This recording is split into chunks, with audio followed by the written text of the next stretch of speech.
Melati kuntum tumbuh melata, sayang merbah, pohon semaram.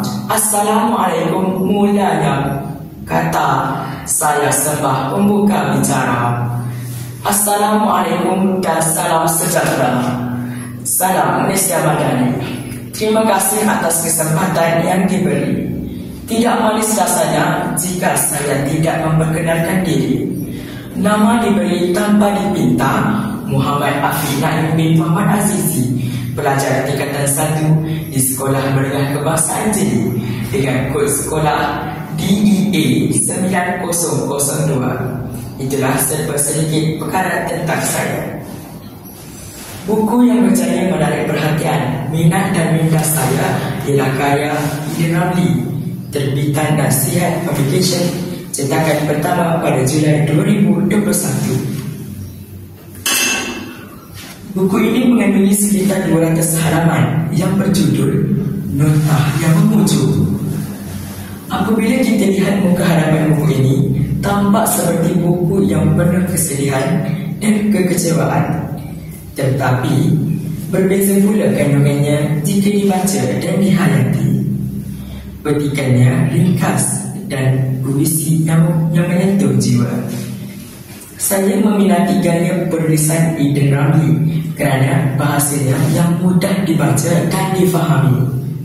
Marilah kita menelusuri buku ini dengan lebih mendalam. Buku Nota yang Memujuk ini membawa pembaca menyelami sendiri perasaan dan emosi melalui petikan ringkas, puisi serta kata-kata motivasi yang menyentuh jiwa. Ida Ramli menulis dengan penuh makna, memberi harapan kepada mereka yang pernah merasai kehilangan, kekecewaan atau sedang mencari ketenangan dalam hidup.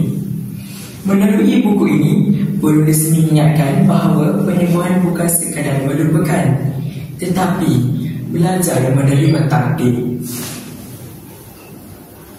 Tuntasnya, apa yang saya simpulkan buku ini mengajar kita tentang kesabaran dan keikhlasan dalam menerima takdir seperti pepatah Arab As-sabru miftahu faraj, yang bermaksud kesabaran adalah kunci kepada kejayaan.